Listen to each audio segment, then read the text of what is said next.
right, so we are live, and we're back to our BX Dungeons and Dragons game in Mystara, where we're playing through Wrath of the Immortals, session something. I've just started putting the date down just to make it easier for the podcast. We have a full crew tonight, so let's just go through real quick. Richard, who are you playing tonight? Hey there, I am Richard, and I am playing Scrimbleshanks, the halfling who is great and amazing. Yeah. Quite a conversationalist, I understand. Jameis, who you got? I'm playing Galen Rayhorn, the cleric priest, who is great and amazing. Another great and amazing person. Dion, who you got? Hello, I'm Dion. Tonight I am playing as Stoltine Reinbach the Seventh. Because you haven't killed the 6th or 5th yet. Yeah. You're lazy amongst your brethren. Why did I think you were the 3rd? I've always been the 7th. Always. Imagine Bill, who you got? memory. Hi everybody. I'm Bill. I'm playing Radnor the Large. He's a level 9 magic user, and he is very large. In the first in his line. Probably the only in his line. Probably. I don't think Radnard's going to get busy anytime soon. It could happen. Good. Constantine, who you got? Okay. I got Dilga, and I'm just your friendly neighborhood dwarf. And the friendly but dwarf. Yep. Absolutely. More friendly So, than some. last session, you find yourselves in the Hollow World, which two of you have experienced before. This is an Alphasian base in the middle of a steamy, hot tropical jungle. You guys are stationed for the Army of Aegis sector, who, by the way, your job is to defend the fort and to do reconnaissance into the jungle as well. That is what your legion is being commissioned for right now. You are in the Alphasian army, hired on recently, because you soldiers. Do we have a couple of days at least? No, you certainly don't. You were just given that night, so you will have one good night's sleep. Okay. You have one good night's sleep. One good night's sleep. The last good night's sleep you will ever have. Yeah, something like that. All right, so you are allowed. There is some transitioning. So when troops are brought down, you're not expected to the work for the first day, loosely termed, because the sun never goes down in the sky. It's always there. This flaming ball of light, but not heat, light out there in the sky, never goes down. So it's all marked off by sand timers for the most part.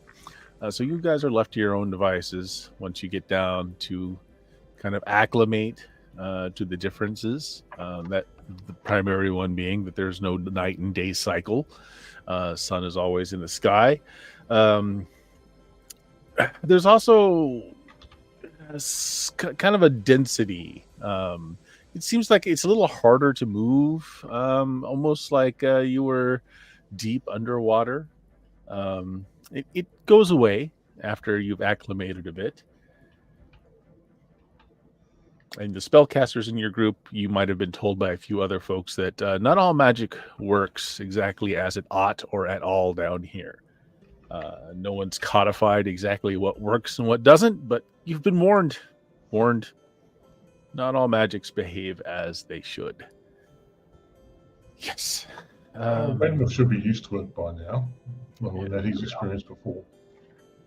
So once you have been given a cycle of downtime, and did you guys want to do anything during that cycle other than just kind of acclimate, rest, get your spells up? We had a quick squiz around the area, but that was about it. Yeah. I'm The fort just itself going is... I'm sorry, I was just gonna refill like one of my spell storing rings. Yeah. Definitely do have time for that. That's fine. Oh, what do you refill it with? Fireballs. Fireballs and magic missiles. Okay. I Magic have the missiles? Nope. spells like when I go to bed that night. I have the spells to cast. I'm just gonna cast them into the ring. So because casting them into the ring does require casting them, Fireball doesn't seem to work. Damn it! Like not at all. Yeah, like you cast it, it's erased from your memory, but nothing's stored in the ring. Do I think that Fireball would not work if I like cast it out in the world here? You want to try? Yeah, I mean, well, you have an 18 intelligence. No, you definitely feel like Fireball is something that's not going to work. Okay. Water ball. Okay. Magic missile will seem to work fine. Was there anything else you wanted to cast into a ring or otherwise? Well, gosh, now that my go-to spell is not going to work, let me see what else I've got here. I can't even find my cursor on the screen.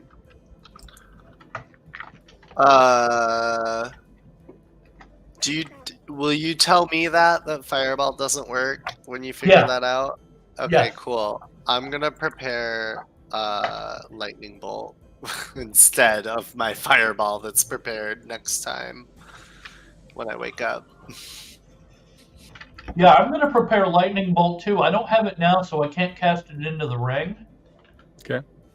Do I think Lightning Bolt will work, or do I have any idea? Give me an intelligence check on this one, because I don't think you would have a perfect understanding of this. All right. Got a pretty good. I mean, you have a very high intelligence. It's, nearly impossible for you to miss, but you could. High success. Yeah. So, thinking about how Fireball works, you think anything that summons anything from somewhere else or summons something into being that is physical may not work.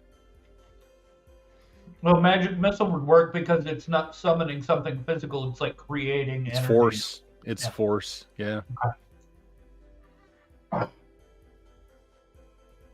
Okay, so Lightning Bolt would be fine then, because you shoot it, right? No. Yeah, you're creating lightning. You're bringing lightning from somewhere when you cast Lightning Bolt. Oh, okay. Now, if you had a spell that allowed you to manipulate lightning that was already there, that would be different.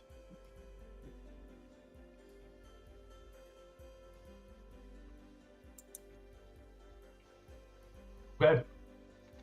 Yeah. That will Okay. affect So what I you have prepare for the day. Yeah. you have the sneaking suspicion that any kind of magic that, and thinking about it again, you've got this incredibly high intelligence. You already know that the teleportation and any kind of distance travel other than very short hops is already compromised. It could be that effect is compounded down here, because when you summon something into being, you are kind of pulling it through a distance to do that. Okay. I'm gonna try something before I go to sleep. Do I have this memorized? No, I don't. Never mind then. I don't have it memorized. I was gonna cast Dimension Door just to see if it worked, but I don't have it memorized. You can spend, I don't know what level it is, so it's level 3. You can spend 3 hours to learn the spell and then cast it. Okay, yeah, I've got the time. Yeah. Yep. Dimension Door is a matter of feet or line of sight, right? Yeah, it's like 60 feet, I guess, is the maximum I can move. Does not work, actually. Yeah, does not work. Okay. It's good to know. Yep. What Like you spell was cast that? it. Like, so when you cast the spell, it's removed from your mind as if it did cast just fine, but the effects just don't generate. Okay.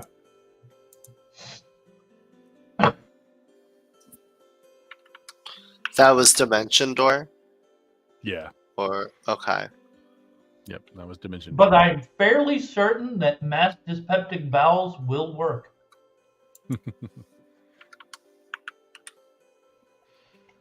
Will it? Well, do you want to cast that into your ring? No, not at all. Well, I mean, that's usually cast into other people's rings. yes, I do because I have it memorized and I haven't cast it. Yeah. No, So, it stores. Yeah, it stores, so you feel pretty confident that one will work. Nice.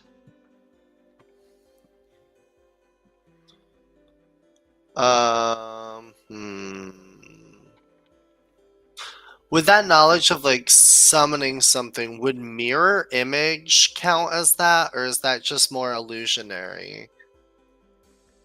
Mirror image is more illusionary. Yeah, Okay, they're not solid okay. objects. Yeah. All right, that's okay. I'm good then with my spells. I'm fine. Woohoo! Okay. Well, yeah, you find something out while you are resting up. So this bunk has a few other people that come and go while you're there, just kind of acquainting themselves with you as you're coming through. Most of these people are Alphasian, and they give you a few tidbits of information. One, the name of your commander, who's a pretty good guy. He's easy enough to get along with. He's a military man, but he's not a soldier. He's a war wizard. So he's a caster that's usually attached to an army division. So he can fight, and he certainly knows the tactics of fighting, but he's not a fighting man per se. He is a wizard that is very good with offensive magics. Stellander is his name, and he will be coming to the barracks tomorrow for all the new recruits. And it's not one of these where he's going to come in, bright and early. There's not really such a thing as the sun's always in the sky. But he understands that it takes several hours to acclimate to things down here. So he's pretty easy on you, but he's also very efficient. So when you do go on whatever sorties with him, he makes sure that everyone toes the line. You do exactly what you're told to do when you're told to do it. And doesn't take any disrespect out in the field. Once back home in relative safety, he's very easy to get along with. Can I ask him if he has any spells that he would recommend for offensive purposes? He is not here yet. You're just being told that he's your commander, and he'll be here after your acclimation period. All right, I thought you had already stated that he was showing up. Okay. Is his name Rico? Stellander. Suave? Oh. Well, yeah, I definitely want to ask him for any consultation on good offensive spells, since he's like the guy in charge and a spell user. Mm-hmm. Maybe we can get a good, cool new one, Rednar, like mass dyspeptic fire bowels. That would be interesting. Yeah. I am working on a new appearance for my magic missiles. Instead of screaming skulls, they're going to be a giant hand giving whatever it's striking the finger.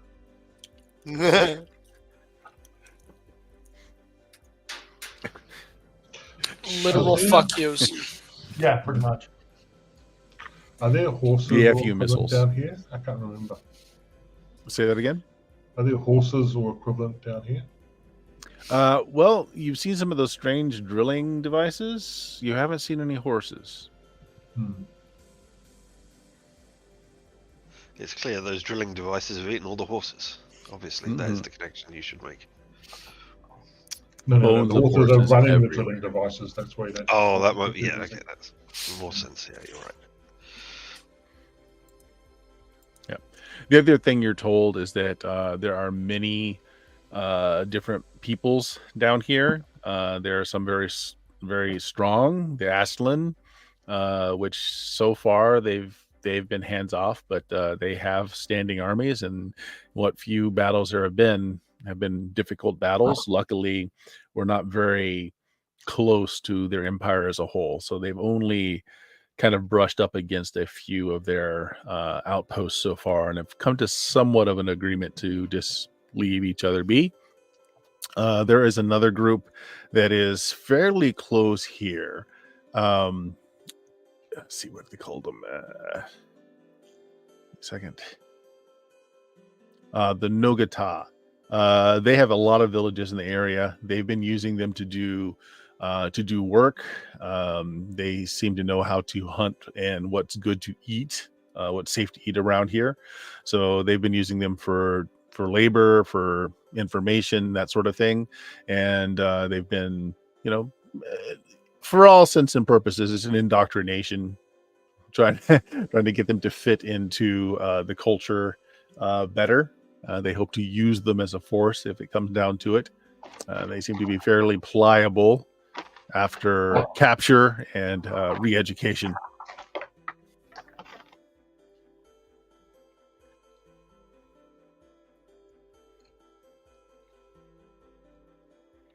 The problem that they've been having the most issues with is another group called the Heldoners, or Haldamar. They have giant birds and knights that fly on them. They're very difficult to take down. They're very tough, and they're very good fighters. So far, battles with these Heldonic knights have been difficult, often fought to a standstill, where they're eventually driven off, but with lots of casualties. It has been some time since the last attack by these Heldonics.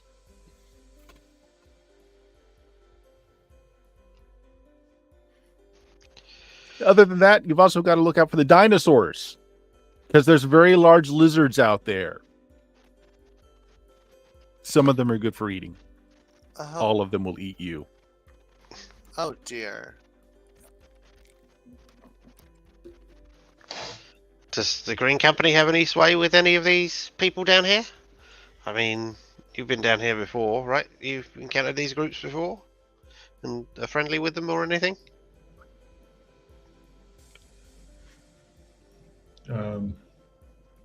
We encountered someone who gave Randall mushrooms. Has anyone been given people mushrooms down here? Oh, okay. You guys encountered the Otslin. At least some of the Otslin is who you guys encountered. Very much like the Aztec. So are we just on a different continent, or part of the world? You're very far from where the Green Company came down. So we got no help. Nope. An entirely different place. All right, fine. Well, there we go then, I guess. You guys are in a wooden palisaded colony in the middle of bad territory. That's where you are. Same old. Yeah, nothing new. Yeah.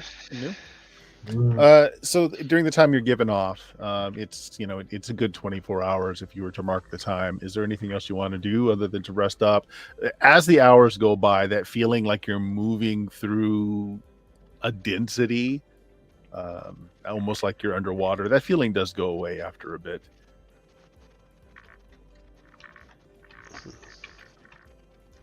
Once I'm done preparing for the night, I'm going to take a walk for a while. I'm going to just keep doing that and attempt to lower my weight and maybe bring up my dex from a 5.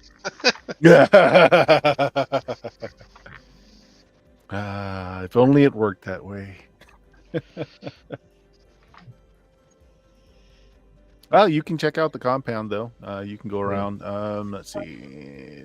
It's fairly large, actually. Half an inch is 200 feet, so that's probably... But we don't have a scale on this. We don't know how much half an inch is. Yeah, but I've got a size of the paper.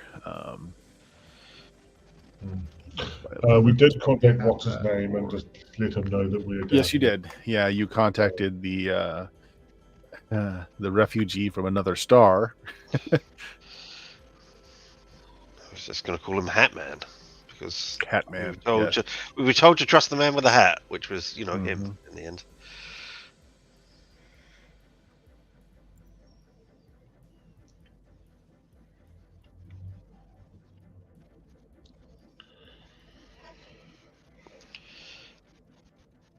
Yeah. So nothing else. I mean, I don't know. We could talk to the other soldiers. Just say, "Hey, what's going on here? Are you okay? Have you died? Have you died? Have you died? Well, I don't know. There might be, for all I know, there might be magical resurrecting mushrooms down here. I don't know. Actually, no. So, yeah, a lot of the soldiers have died on the various sorties that have gone out, and it's never from the natives. The natives that they're kind of making use of here are, for the most part, pacifistic. I mean, there are fighters amongst them, but they typically don't fight. That's not the problem. It's the large lizards that's the problem. So lots of folks have died or become injured in encounters with these lizards. And they do tell you that we do have a cleric on base who's typically capable of performing very miraculous feats, and he's found that he's kind of constrained. Simple healing works, but past that, a lot of things just don't work down here. Who does he follow? No, what god does he worship? Yeah. Well, he kind of looks at you strangely. Where are you from? Not here. Well, no, I mean, what nation do you support? Not here. I just look at like I'm not from here at all, dude. Like If I told you about the gods I worship myself, you wouldn't fucking believe me because they would sound so foreign, man. Oh, okay, so none of you are Alphasian then. Oh, okay. Well, mostly anyone attached to the army here. I mean, there's only one war god of Alphasia. That's who they all worship. Alphasia? Yeah. Oh, that's just the name of the god too? No, it's the name of the continent. Oh, well, what's the name of the god? He kind of looks around. Honestly, I'm not Alphasian myself. I mean, as far as I know, there's only one that they worship. At least any of the folks who come down here. It's best not to ask. They're really picky about talking about their gods.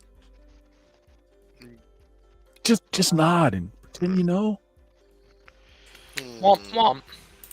Maybe none of them know. Maybe nobody knows, and they just all go, "Oh yes, that one. I like that one." It's the same thing as if you ask about your friend's name because you don't know. You just hope until someone says it.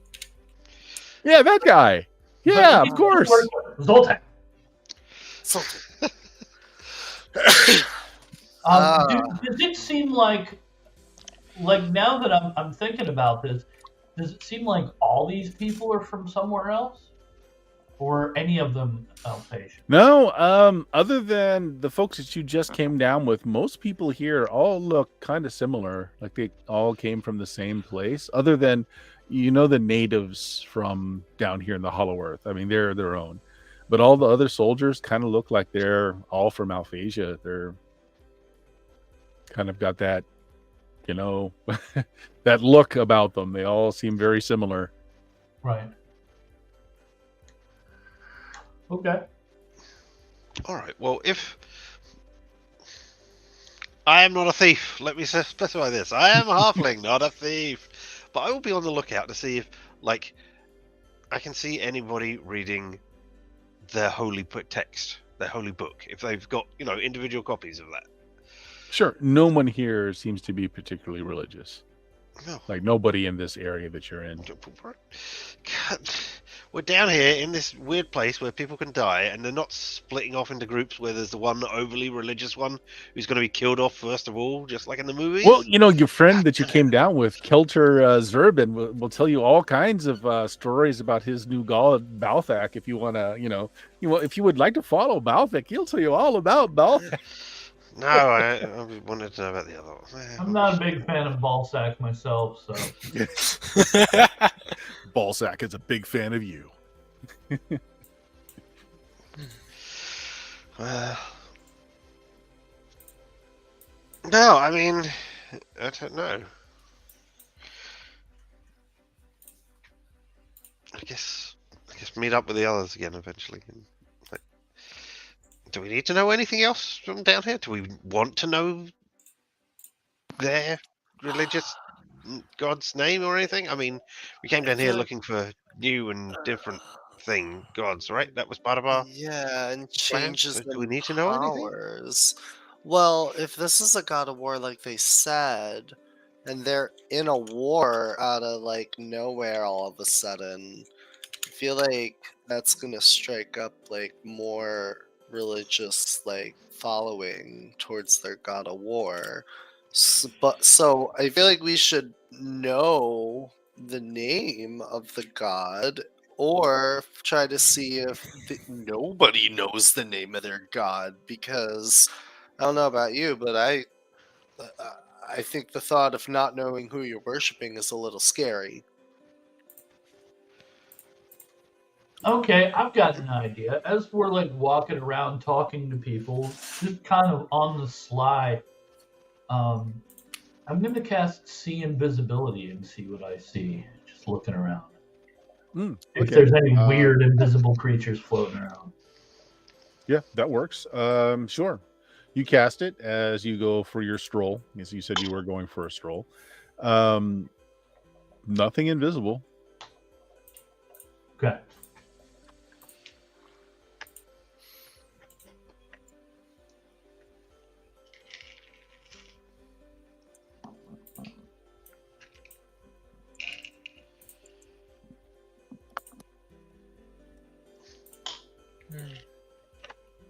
All right. Nothing else? There's no worshipping place or dedicated altars or anything anywhere. I'm just that asking the anybody's lay seen? soldiers. Oh, no. Clerics are in really short supply. They've all been taken for the main thrust of the war. This is kind of a side project. They just sent down the one to help out. Do they have like a tavern or a watering hole? Oh, no. Alcohol's very, very much forbidden down here. Got to keep sharp. Bummer. Having said that, would you like a little nip? Pulls out I believe I would. Pulls out a wineskin.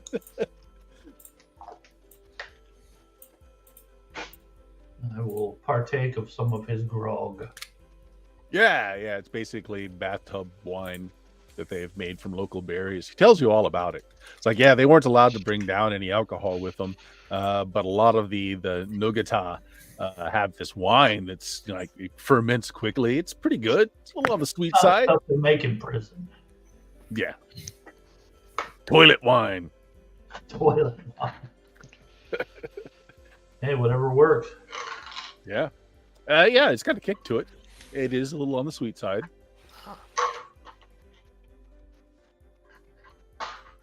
As long as you don't get really wasted, they look the other way. It's just it's not part of the provisions that are brought down. They never bring alcohol.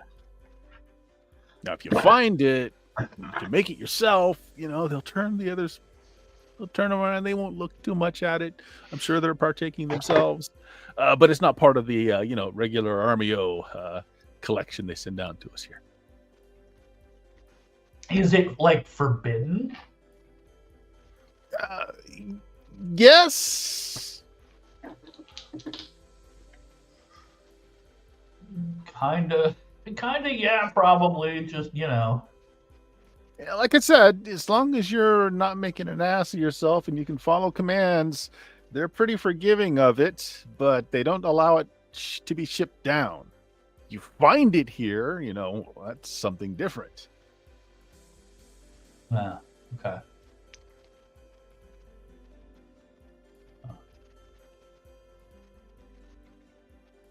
Scrimbleshanks asking around. Yeah, there are no other clerics. There's one cleric that is dedicated to the entire fort, and that's all that they were able to spare for this mission. Well, then, I mean, it might be a good idea to just go and talk to the one cleric then. Mm-hmm. I don't know if anybody else is. I don't know how we're splitting the party. If anybody came with me, or if I went with everybody, or whatever happened. I'm just going to say out loud, I'm going to go and talk to the cleric. And if any of my friends happen to be around me and hear me, I'll go with him. You were told by the people in your barracks that he's attached to the Navy sector. You know, they kind of show you where those barracks are. But they also say that they did just take an airship out last cycle. So he doesn't know if the cleric is still here or not. I mean, you can, you've got the run of the base. You can go and ask. I don't know the name of their god. I don't know the name of their cleric. I can just go around, saying, I wish to talk to the cleric about the god. Are they here? Yep. So what you're told is the Tipsy Tyrant airship was taken out last cycle. Oh my god, it was taken out. They took 20 men and the cleric with them. They're checking out some kind of disturbance to the north and east. Due back in a cycle or two. Looks like I'm becoming an airship spotter and looking out for the Tipsy Tyrant at some point. Well, when I'm not on working and stuff. So Kelter brings something up as you guys are. He's the people you came down with. Kelter is all about checking the base out, walking around with you there, Radnar, and with Scrimbleshanks, if you allow. And he asks both of you at various times when you're together if it bothers you that they're doing this to the local people. He seems really bothered by it. Not putting them to work against their will. Well, I mean, there's no indication it's against their will. I mean, they're not shackled or chained, and they do come in and out of the gates. But I don't know what they're doing with them, really. I mean, it just seems wrong somehow. I mean, it's not great that they've come into an area that they don't control and are asking the other people to help them, but I don't know exactly what they're doing. So that's true. I mean, I don't see any of them being treated badly or anything, and they seem to be able to come and go as they want. It's not forced labor. Maybe they're just trading. Maybe these people need something. Yeah, I don't know what anybody's getting out of this at all. So, I don't know what. I cannot recall what they are getting out of it by coming here either. I mean, it seems all the resources they would be gathering, the wood, etc., are being used to construct this area at the moment, so I don't know why they're here. Yeah, that was kind of nebulous. You were just told resources. And what form those resources are, you're not sure. I mean, it could be the people. It could be the dinosaurs. Could be, yeah. I mean, if a dinosaur was to come back up to the top, that would probably be some sort of game changer to suddenly have giant rampaging lizards attacking armies. Hannibal did not ride the elephants over the Alps in this world. He rode a dinosaur. Exactly. Yeah. You could be the best strategic mind in the world, and a huge horde of rampaging grey lizardy things. Wasn't expecting that. Didn't account for it in my plans. They got dinosaurs? I give up. Well, unless someone was like, I just want to cover all the bases, so let's plan for dinosaurs anyway, even though they probably won't be involved. Yeah. It's always good to plan for dinosaurs. Mm-hmm. I'm not hearing anything else you want to do through the night. So coming up with the one cleric on the base, not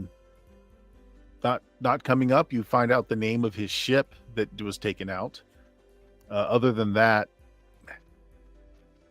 not a lot else. The Tipsy Tyrant. Yeah, it's one of their smaller airships.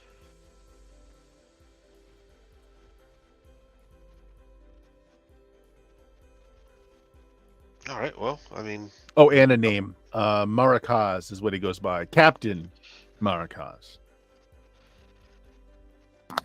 The cleric or the captain of the cleric. ship? Oh. The cleric is the captain of the ship. Cleric's attached to the Oh. Navy. He is also the captain of the ship.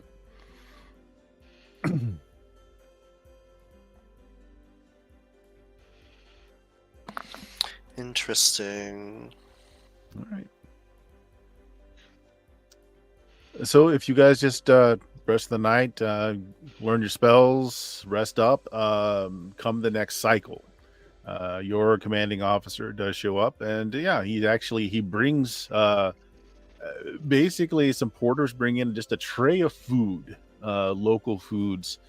He comes early enough that this would be breaking your fast, and introduces himself to all of you. He's Captain Stellander. He's the commander of this army here. You lot. There's 50 of you in total, broken up into several divisions. Yours, you guys, including everyone you came down with, and 10 more are part of your division. He tells you to sample the foods, get your gut used to them. They're all what's been harvested from the area here. It's all safe, but they have found that some people do react to certain foods. Best to find out now while it's safe.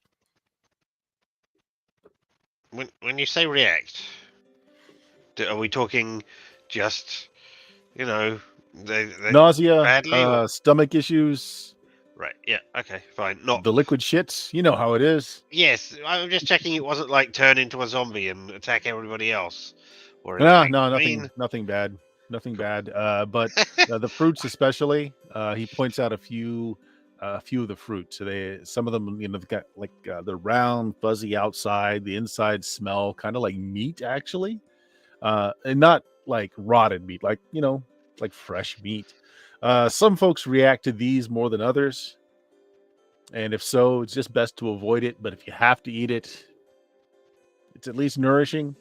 He points out some of his favorites, including some steaks. It's like a natural form of Ragnar's dyspeptic bowels. That's right. That's exactly what I was thinking as well. Yeah. He does ask if any of you are spellcasters, as he needs to go over a few things with all of you. Me. Oh, excuse me. Oh my gosh, I'm still waking up.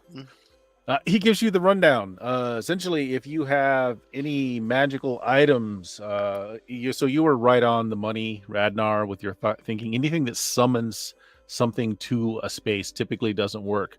There is something that they've just been calling the shield wall that seems to magically insulate the hollow earth from the outside, so nothing can be brought in this way. So you can't just cause something to be pulled from somewhere else. It just doesn't work. Right. However, if you have an item that has been invested out there, it will work down here until the item is depleted. You won't be able to recharge the item. So in other words, I could use like a scroll of fireball, but I couldn't cast. Yes, because the spell has already been, so effectively the fire has already been summoned to that scroll. Okay. Well, actually, no, I take it back. The scroll, that would work, because if you're reading it from a scroll, the scroll is, it would work from a scroll. I was thinking more along stabs and wands, but I'll take scrolls too. Yeah. You can't make another scroll of fireball. Correct, you can't. But you can use the ones you have. You can use one that's already been invested out there. That works.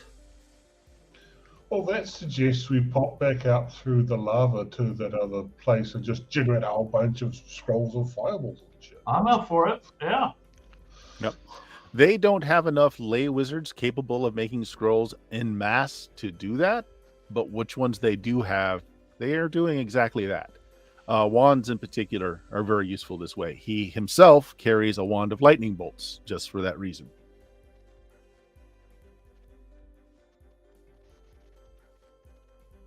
Nice.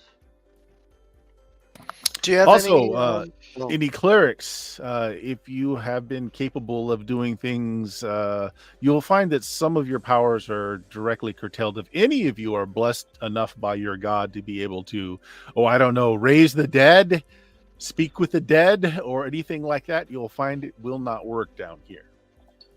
again, you're trying to make contact with or use magics outside of this sphere here that don't seem to be able to breach the shield wall. What about polymorph? Does that work? Yes. Okay. Are there any spells that you have in your repertoire that are castable that are good for offense? Magic Missile, can't go wrong with that. Works very well. Shielding spells work very well too. Invisibility works particularly well here in this jungle environment. Levitation and those work very well. Also, spells that affect someone's mind, charming, commanding, even communication spells seem to. It's sometimes they work, sometimes they don't. It's very random. Something is interfering with that here as well. All right. Have you read? There are no teleportation of any sort works. Have you ran into magic while out there?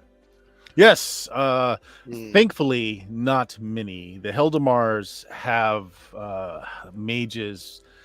I would almost call them paladins, as they're fighting mages. They're very, very good with both the art of war and of offensive spell casting.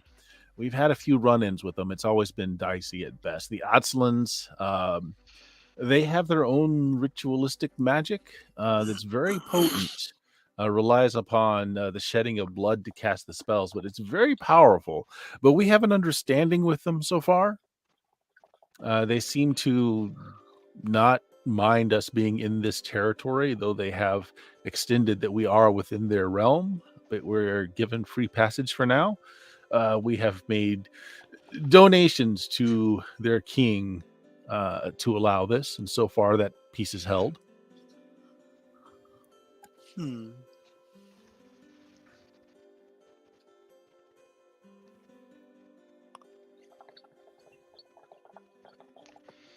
All right. Interesting. He looks over the group and he goes through and just basically ask what the person's background is, and he'll eventually get to each one of you. So, Richard, what does Scrimbleshank say? What background do you have, especially if you have any military background? No, I was wanderer, gatherer of knowledge, a person who learns things to return to my own village and tell them all about it eventually. He's not a thief.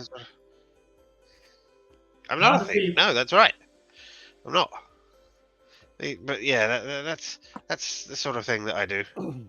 I know of the Hin. Your folk are very good at blending into terrain, especially jungle terrain like this. You might be a very good scout here. Perhaps we will put that to the test sooner than later, as I do have a particular goal in mind for this sleep cycle or this wake cycle. I mean, I will say that I am not good at being visually spotted, but as I understand it, there are giant lizardy things out there which will use, scent markers, etc., like that. I'm not good at not smelling in places, so yes. if you sent me out, I would be eaten immediately as a small morsel. You are not incorrect, smelling as you do now. This is the other reason that we would like you to get acclimated to the food that is readily available here. Once you smell more like the surrounding terrain, you won't be as noticeable by the local beasts. And the uniforms that you have all been issued as well have been here long enough to pick up the smells of the jungle, so you won't stand out as something new. And they do seem to be attracted to new smells that are not normally in their environment. So eat up! Yes, sir. Nope. Galen, what do you tell him?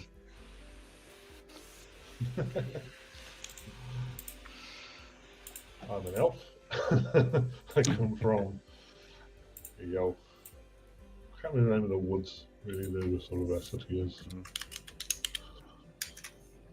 Yeah, you're a Kaleri elf. He's not familiar with your kind at all. He is more familiar with those out of Alfheim, or the High Elves. He's had some. He's not shy about saying he doesn't really like the Alfheim elves. He finds that they're very. Recently. Oh boy, did they get humped over recently? When they got They're very aloof. But yes, perhaps your bow will be of good use. And I see a mace. A mace is a good weapon here. I don't have a bow. Oh, well, one will be issued you. Because you're an elf. You must shoot a bow.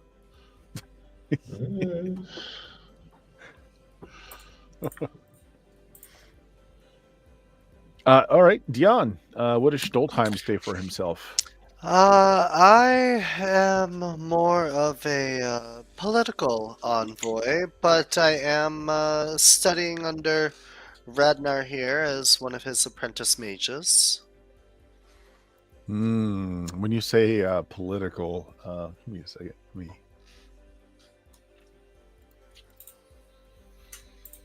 Oh, he takes an instant dislike to you. Mm-hmm.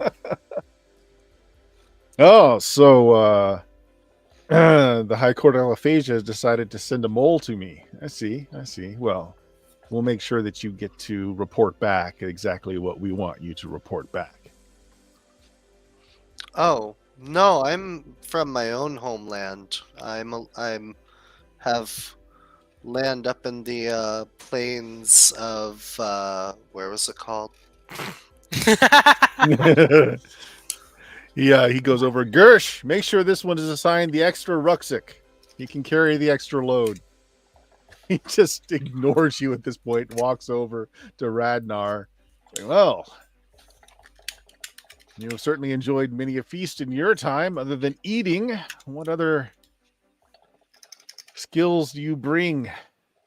I have been known to cast a spell or two.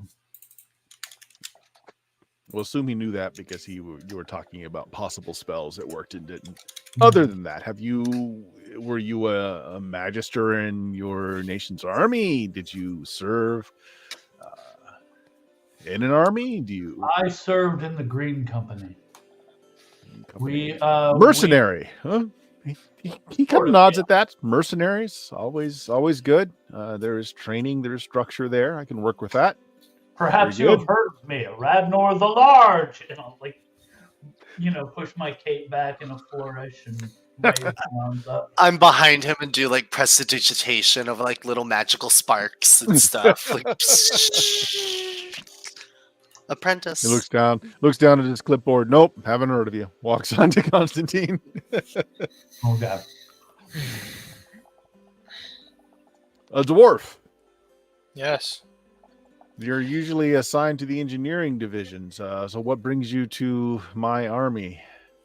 Well, back in where I was from before I got honorably discharged, I was a sergeant of the 55th Recon Company. I have plenty of military experience if you need any. I was originally pulled here since militaries are always looking for experienced fellows, and what's more experienced than an old dwarf? Looks down at you, scrunches his eyes a minute, and says, "But why are you working in my army now? What did you do to be kicked out of your army?" I wasn't kicked out. I was decommissioned. They didn't need me.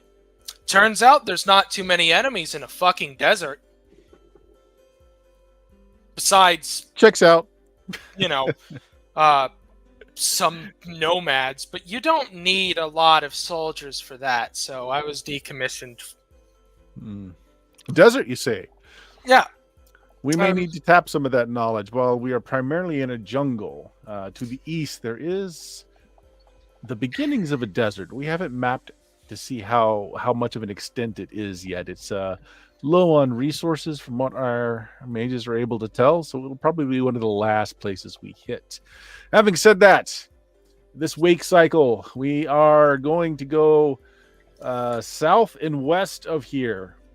Mhm. There's a new location that hasn't been scouted out. We are criminally short of mages that are able to do the terrain work that we need, so we're going to have to do it the old-fashioned way and map by foot, pen or quill and paper. Fair enough. So That's a once job I can everyone do. has gotten their fill, we'll allow an hour to digest, then we're going to hit the jungle. Make sure that you have dressed in the appropriate garments that have been issued to you. You need to acquire any weaponry. We'll see about getting you a bow, friend elf, or a crossbow. Everyone should have a missile weapon of some sort. We have longbows, short bows, and crossbows. Your choice. You can take what you need out of the barracks. Bring plenty of water. But we should be back within a cycle, so we should be back to safety. We shouldn't need tents, but go ahead and grab the survival pack as well. He points to backpacks that are near each of your cots. Just in case, you will never want to be lacking of a tool when you can possibly bring the tool. You're dismissed. We'll reconvene in an hour. He said to bring the tool. You are a tool. 2 of the new recruits do have a bad reaction to the meaty smelling fruit and go off to puke and have the liquid poops for the next hour. So why don't the rest of you give me a con check to see how you do with the new food, assuming that everyone eats. Is there like a fireplace or anything? There's a fire in the barracks, yeah. Could I, before eating the meaty fruit, could I try cooking it? You do, and while the meaty fruit fresh smells like freshly slaughtered meat of any sort you can think of, once you start cooking it, though, smells horrible. Oh. Food's food. I'm gonna try it. I'm gonna try I'm and not eat it. having a good reaction at all. It's Randall's beyond dyslexia bells.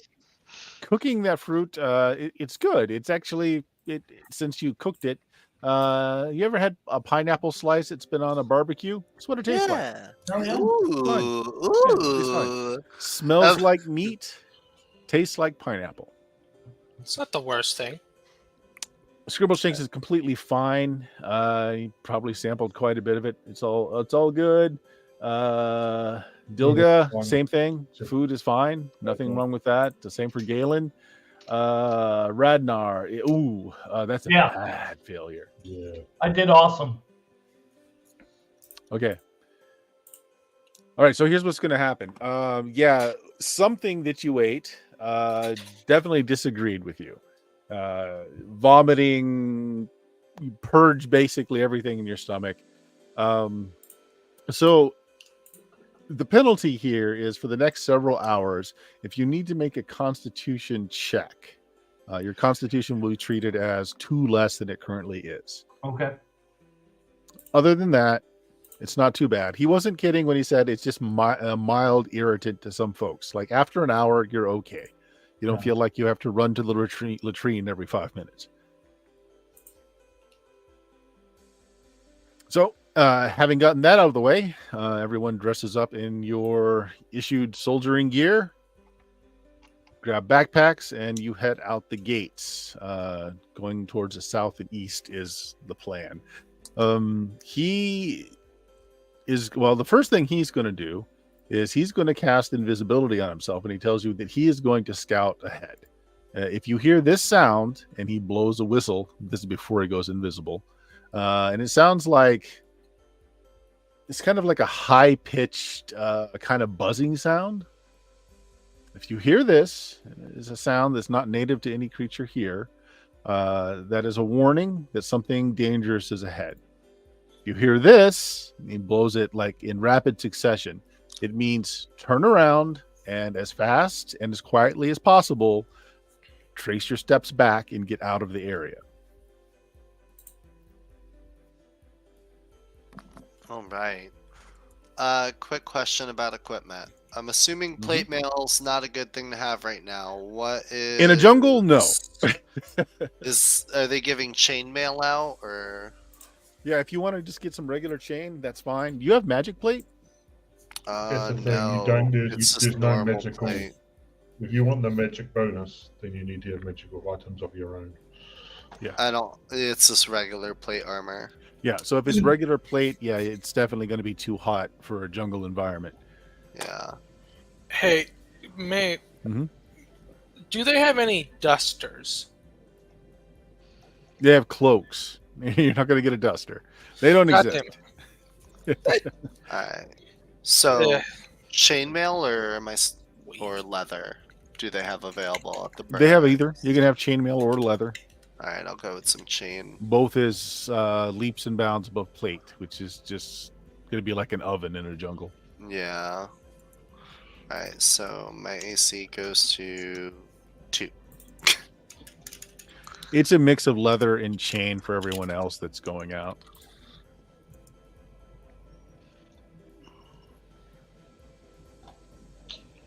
How have we not gotten you magic armor by this point? Okay. Never mind. Yeah, no, fair enough. Okay.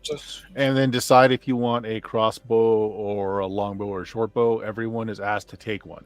Or a sling if you must. But everyone is asked to take a ranged weapon. I already have one. What happens now? I forget what the rule is. Is it like a -4 when I use a weapon I'm not proficient with? No, what I'm doing is if you're using a weapon you're not proficient with, it never does more than a d4 damage. You just aren't good enough with it to know how to place the damage well enough. Gotcha. All right.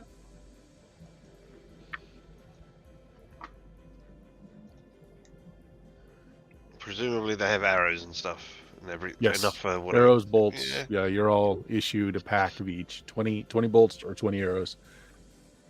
20 sling stones. They're lead balls. So if you want to use a sling, you can. Lead ball ammunition. And you head out.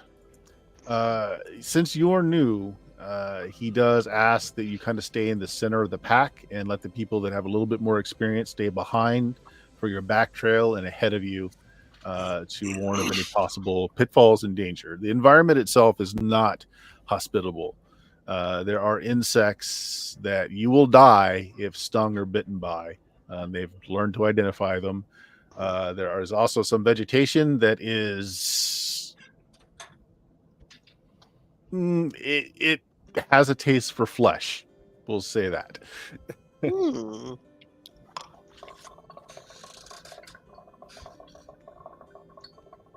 All right. So off you go. And again, he's asked that your party, your group is kind of stuck in the middle to kind of follow along and learn as you go. The beginning of the path is already been trail broken. People have gone through with short swords and kind of cleared the way. But you quickly come to where this must be the farthest they've gotten after a couple of hours of trekking through this. And so they've got some cartographers with them that start to break out the quills and start mapping. And he gets some of the experienced people to show you guys how to clear the vegetation. They've got these short swords that they use that have very broad blades on them. No points whatsoever, but they're very good at hacking. And so after some people show you how to do this, you're kind of put into the employ of doing this as well. You're also shown what to look for, because there are some vines that look like vines, but they're snakes. And you definitely don't want to be bit by them. Okay. We're the Green Company. We've done mapping for a long time. That was our point. Well, no one brought that up. No one brought up the point that you know some cartography. So, you know.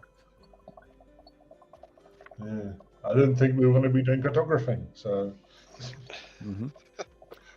So your commander goes ahead of you. Stolander goes ahead of you, and apparently his folks know what to look for because he bends like a frond or a branch as he goes to kind of mark the area he wants you guys to kind of cut down. And this goes on for a few hours as you start to break into a sweat as you're asked to clear cut, and they rotate out. Nobody is swinging one of these broadswords for more than half an hour before you swapped out with someone else. You're given lots of fluids to rehydrate. It is hot. It is wet. It is damp. Jungle environments are not pleasant to be in, especially when you're under a lot of physical exertion. After a bit, you hear the high-pitched buzzing whistle sound. And then the folks that have been on these patrol before just tell everyone to stop what they're doing. Just stop mid-stroke. And then they pull out their weapons. And then, like, just very quietly, they instruct people, like, 5 of you go this way, 5 of you go this way. That whistle, that warning tells you to be aware there's something ahead that is dangerous. But not the warning telling you to retreat. So you're all broken up. So you guys, there's exactly 5 of you. So the 5 of you are asked, you guys go this way. All right. So you're going through a jungle that hasn't been cut through yet. Who's ahead? Who's behind? So what's your marching order here? I'll be ahead because I'm the ranger and I've got the elven boots and stuff, so I've got stealth of the wazoo anyway. Okay. And who's pulling up the rear? That's the other thing I need to know. Dilga, you want to watch the rear? The rest of us are a little squishy, and you're muted. Yes, I can do that. Hell yeah. I'm counting on you.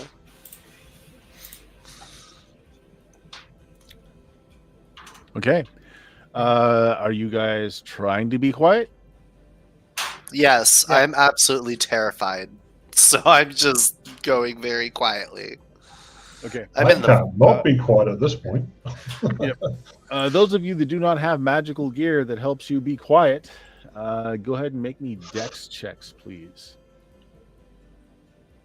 Failing is not the end of the world, depending on how much you fail by. Scrimble should be fine because he's stealthy anyway. I don't know. Am I? I don't have magical gear that helps me. Be You're a quiet. halfling. No one can Yeah, it's tell not you. magical gear. Halfling does not count as magical gear. You are magical gear when you're All right. outside, anyway. Yeah, no, your natural abilities allow you to move around without having to make a roll here. Bert, I have this item on my thing, and I forget if this helps me be quiet or not. It's a pair of bright blue elven boots. Yeah. Oh, No, you've got the quiet stealth. yeah. I've So got you're the fine full too. elven- Yeah. Okay. Yeah. Good, because You're if it fine. You're depends on fine. my decks, we're fucked. Yeah, you're fine. You're fine. Did anyone that needed to roll fail their dex check? Okay, you guys are Dilga. pretty quiet then. Oh, So Dilga you failed. Dilga Yeah. failed. How much? What did you roll I rolled a 15. out of a dex of what? 10. Okay, that's not bad. It's a low fail. So you're definitely not quiet, but it doesn't seem to make a difference. As you get into a small clearing, your group is the first to kind of go through, as far as you can tell, and are seeing the scene here. It's several of these Nogata natives, and they seem to be. They're either trying to tame or capture one of these large lizards, and this is the first time any of you have seen them. It stands up on its rear legs, has a very long tail. It's at least 12 feet tall. And the Nogatai have long spears that have crossbars on them, almost like boar hunting spears. And they're surrounding this, and it doesn't look like they're trying to kill it so much as there's one of them who's got what looks like a woven out of vine saddle. It looks like they're trying to saddle the creature. Okay. Hmm. One who rides is Shahalud. I'm gonna keep an eye out, but I'm gonna watch and see what happens there. This is on our side, or this is like people. Random natives. Yeah, these are natives. Yeah. All right. You guys are just going to sit by and watch. It looks like they're about to succeed, as like the ones with the spears are keeping the large lizard kind of at bay, as the other one is kind of sneaking around. and he makes this like quick move, and he's able to, almost like a lasso, he gets the saddle up over its neck and kind of cinches it tight as it runs up its tail and up to its back. And as it starts to flail around, the little Nogata is holding onto that rope. He's being swung back and forth, but he's going hand over hand. Looks like he's done this a lot until he's fully seated himself on the back of this beast. And as the spear wielders all kind of raise their spears and like do a ha kind of sound, unfortunately, another beast bursts through opposite you through this canopy of jungle, and it's a much lower to the ground lizard. It has 3 horns coming out of its face and kind of this kind of fringe of leather around its head as it charges right into this other lizard that they've just successfully saddled. And all the Nogata with the spears, they kind of just drop the spears and they go scattered. The one on the saddle is still trying to hold on to the saddle, screaming out as he's trying to hold on as these 2 large reptiles look like they're about to throw down with one another. The Nogata are running right towards the patch of jungle that you guys happen to be hiding in right now. What do you want to do?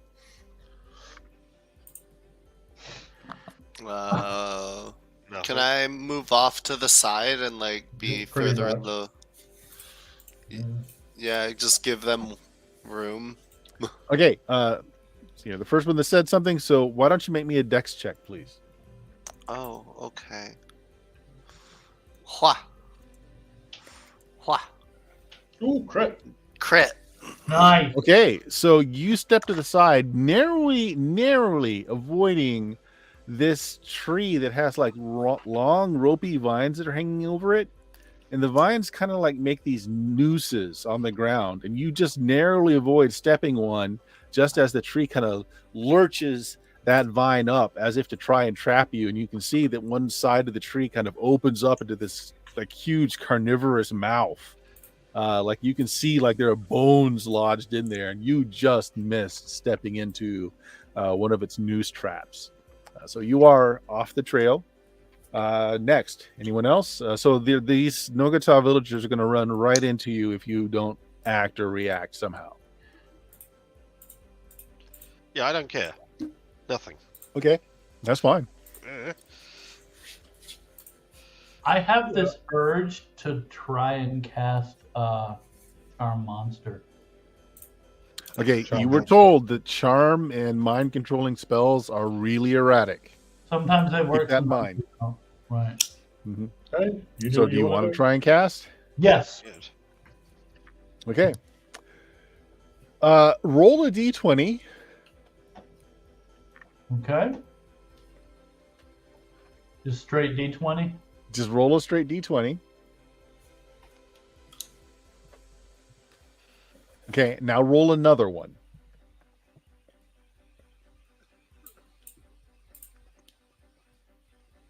Okay.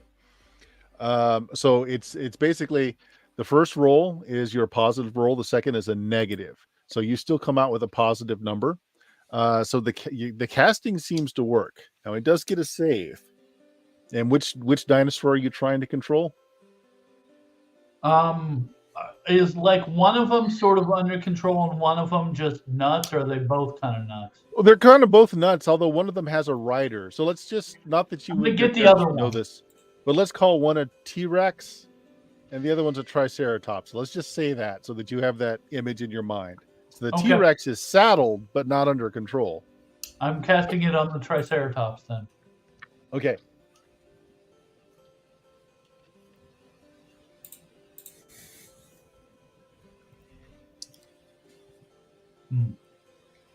Okay. It does not save. Nice. Right. So that was what? Charm Monster? Yes. Okay. So you kind of have to step out of the foliage to do this. All the charm spells require you to be able to communicate with the creature in some form. Right. All right. So you step out in front of the Nogata. So that happens. Galen, what are you doing? I said I was going to step to the side, so You're going to step to the side? yeah. All right. So Make I me a believe dex that check. means I get trapped by the tree. Nope. 8 out of 10. You're fine. Absolutely fine. And what is Dilga doing?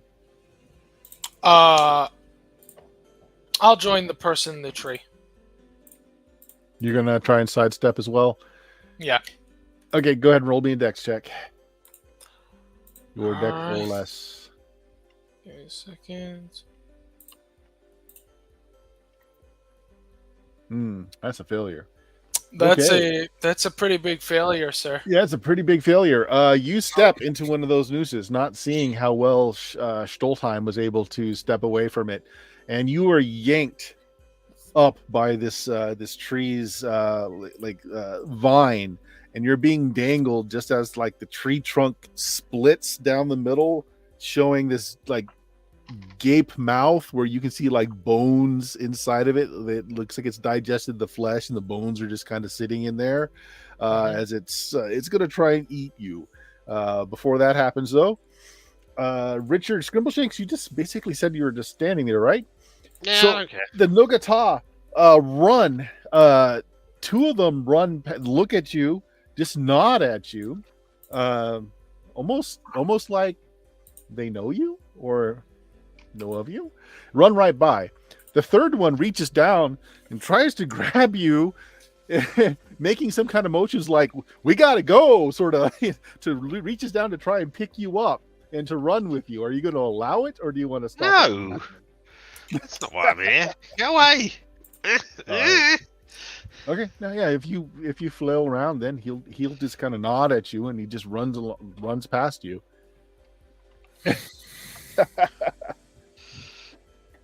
All right, Radnar, the creature is charmed, and let me see what happens with charm on a monster.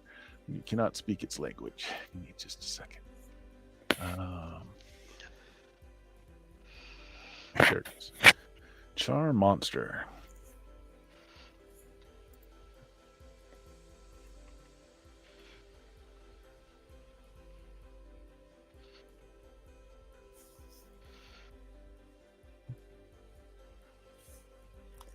What level is that?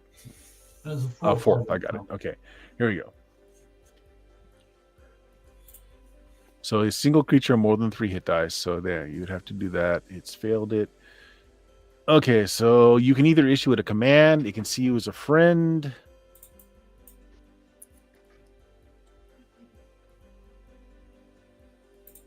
Okay, it can save it. All right. What do you want to do with it? You have it under your spell.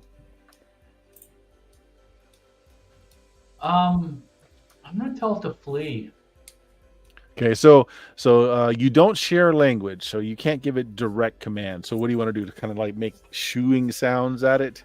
Yes. Okay. Let me check something here. So the other dinosaur that's not out of control is going to swat at it. It's going to miss. You're rejecting it, you monster. Yep. So the Triceratops creature backs up into the forest as you're kind of waving it off, just as the other dinosaur kind of slashes at it and misses.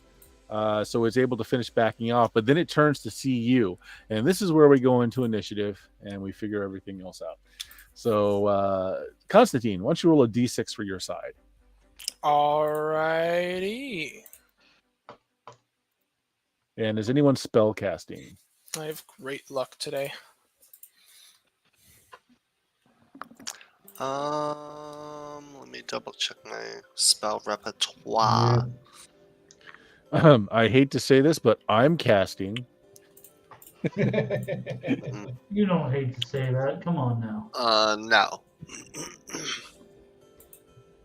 I don't think so. So we didn't notice that this T-Rex had a little like wizard hat on at the side. The tree stump has a little wizard All hat. Okay, so enemies go first. So the first thing that's going to happen is the tree's going to try to swallow Dilga. So I'm going to make an attack roll here. What is your armor class minus anything you're getting from Dex? So you don't get your Dex bonus, but you do get any armor you've got. Still 2. 2? Okay. My dex is the most basic bitch dex you can have. Okay. So it's kind of swings the little vine lasso around, trying to use the momentum to shove it towards your face, and just misses. You just kind of splat on the trunk instead, which is not without its pain. Doing 1 point of damage as you're bludgeoned a little bit as it misses swallowing you whole, though. Spell casting. The dinosaur's eyes kind of get this like bullseye kind of glow as it's going to try and hypnotize you, Ragnar, as it looks at you, and like this bullseye pattern in its eyes. It's just like you just can't look away. You're enthralled by it. Make me a save versus spell. All right.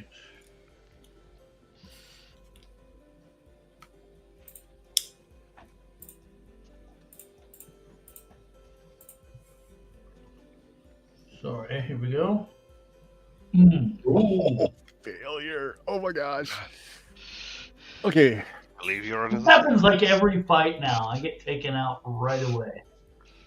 Finding someone you dispel magic. Okay. Bill, you need to attack that Nogatai on the back of the dinosaur. You're feeling compelled to do so.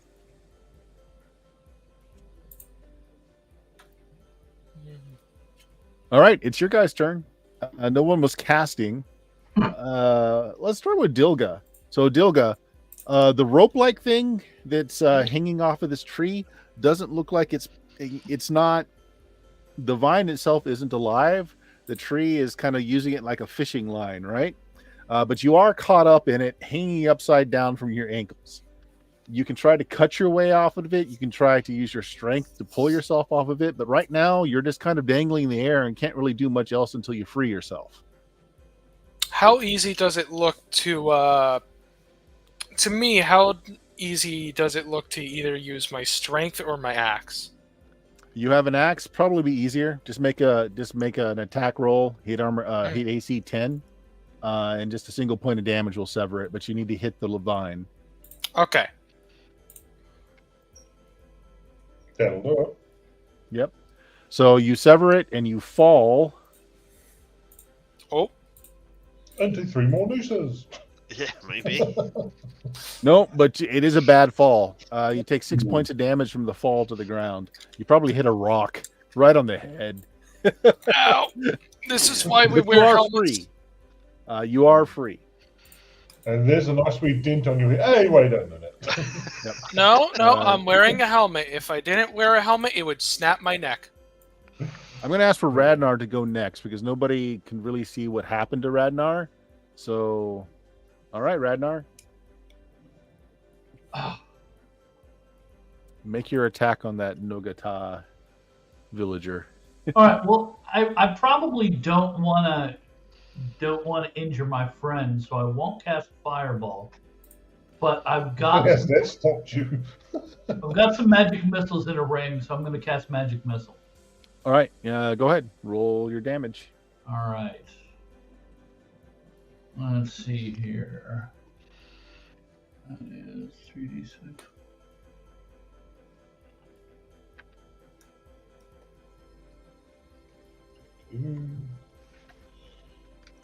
That's one dead note. Okay, 13. Yep, you kill the villager as your magical middle fingers slam into him, and he's knocked off the dinosaur. All right, what are the rest of you guys doing? I'm gonna help Dilga up and go out into the field to check on Radnar. Probably just to see the rider fall off the T-Rex. Yep, sure enough. What happened? You mean me? Clearly, he got in the way. It's like magic What? doesn't work as you think it should. What's Scrimbleshanks doing? Nothing. I don't think I noticed Dilgo being hoisted up by the tree and then dropped down, and I'm not stupid enough to run out and face a T-Rex down. So, you know. Yep. I've got my sword drawn, but s- that's about it. Yeah, so the only thing that seemed a little odd was the Nogata seemed to give you a little bit of deference as they ran by. One of them tried to rescue you. Yeah. A little odd. Galen, you doing anything?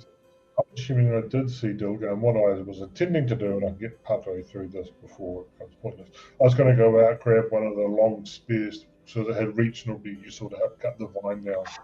Obviously, I'm going to grab the weapon, I don't need to use it at the moment for that. Yeah, you go and catch one of the long spears that have like the boar catcher at the end, and the blades have they come to a point, but they also have very broad leaves on the side, so it's a slashing and a piercing weapon. It's not bad. It's a little unwieldy because it is long. It's almost 10 feet long. It's a very long pole.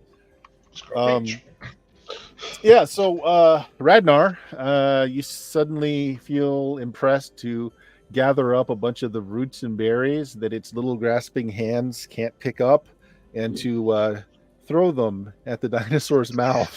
As it just it lowers its head and just goes, "Ah."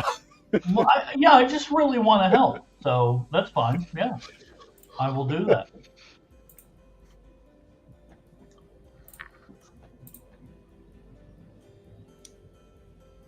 Yeah. I just watch him feed this thing. Like, what? Somebody's got a new pet, and it's not Radnar. While I'm doing that, I'm like, oh, it's a good boy. It's a good boy while I'm throwing berries and stuff. Yeah.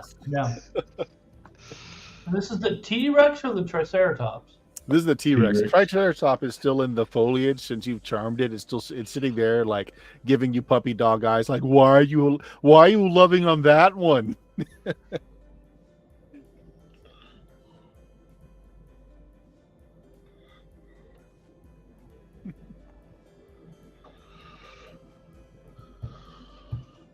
I mean, well, shouldn't we go out of combat at this point because we're not attacking anything? Yeah. So. The other lizard seems to be quite content as Radnar is just throwing food into its mouth. Oh, he fell off the back, did he? Looking at the other. Are we done here? Are we? Put my sword away now? Well, What he happened? doesn't seem aggressive, but how did Radnar apparently took care of the guy on top of him? Said he was in the way. Now he's feeding the monster? Weird magics, I guess. So from the off to the side a little bit, one of the other groups of 5 kind of run in to try and help you, not knowing what's going on, and this spooks the T-Rex, who just kind of takes off into the foliage. You're not compelled to follow it, Radnar.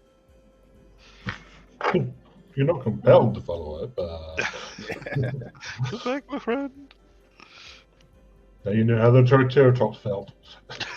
Now, this other group is coming in. You notice that they have taken some prisoners. The 3 Nogata that ran by you, Scribbleshanks, have been captured. They've been tied up with some vines. They're not looking very happy about things. Why are you capturing these guys? What's going on?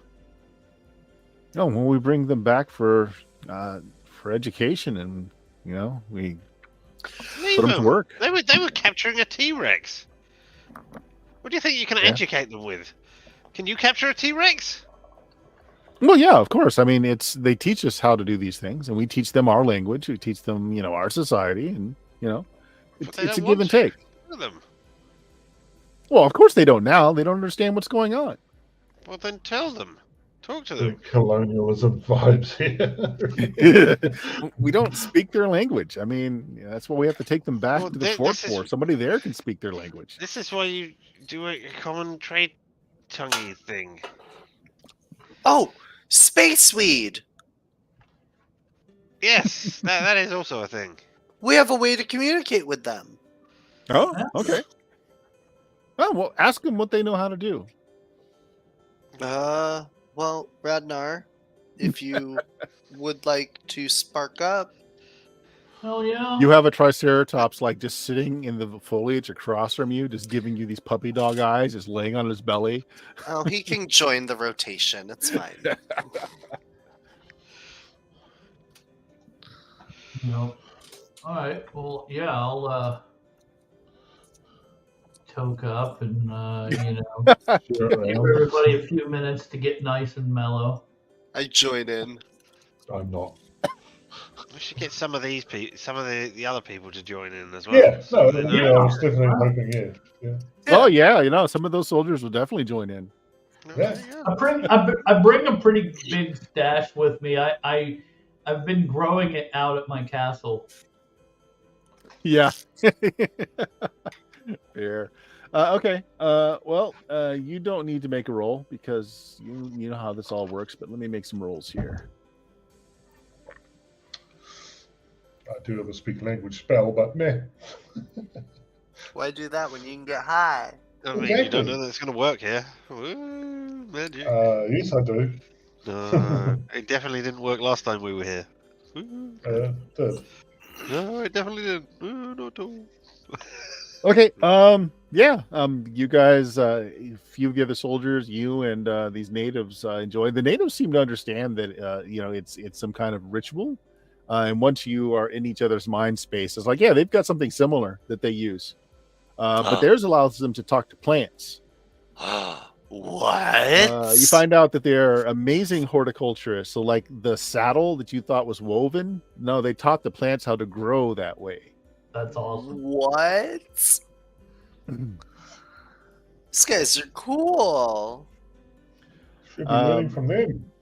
Yeah, so I mean, this takes the course of several minutes as you guys are kind of in your this space where you're able to understand each other. They're actually they've heard about the compound. They heard that there's all kinds of riches there and metal weapons. That's the thing. That's where you find out what it is that they're interested in. They don't have access to metal.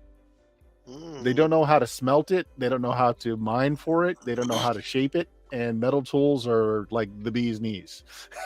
So they want metal tools. So yeah, they're willing to do some work to earn some metal to bring back to their tribe.